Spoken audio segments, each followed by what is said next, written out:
Okay, so the vast majority of the comments on my Tales from the Atrium videos from Katsukon are positive. But I have seen some people with this concern, and it's a valid concern. I am not trying to direct hate towards this person, nor anyone expressing this concern. But I did want to provide a little bit of context. So if you didn't know, I am currently at Katsukon, which is a massive cosplay convention. It's my very first one, and we managed to get an atrium room, which is a room with a balcony that overlooks the indoor courtyard. And at Katsukon, that is where the cosplayers gather to take pictures. What I've been doing is filming the cosplay meetups so I can point out the cosplays I recognize or some of the cosplays around them that I recognize. I'm 4 stories up, and I'll zoom in on one cosplay and go, look, it's Jax, and then go to a different one. I would not do this at just any convention, and I would not do this in just any space. But Katsukon is a huge convention for cosplayers to show off their cosplays, and the atrium space specifically is where you go when you want people to see your cosplays. And the atrium is a public space. It is inside the hotel,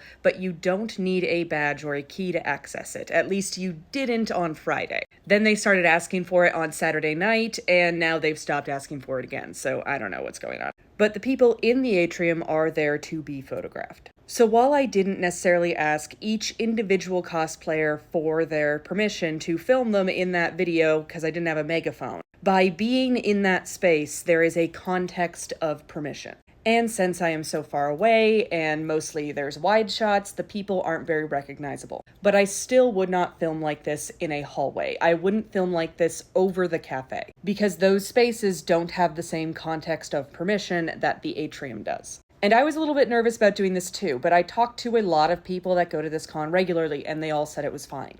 And I have gotten some comments from people that I caught in the videos, and they're all just saying, oh, that was me. A lot of them even providing pictures as proof that it was them I saw in the video. So it is not necessarily appropriate to record cosplayers without their permission in public, but it does depend on the context. And in the context of this con, in this space, it is expected. It doesn't mean it would be permitted in every con. It does not mean it would be permitted in every space, but it is the case at this con in this space. So yeah, there's the context. There's why I thought this was an acceptable thing to do.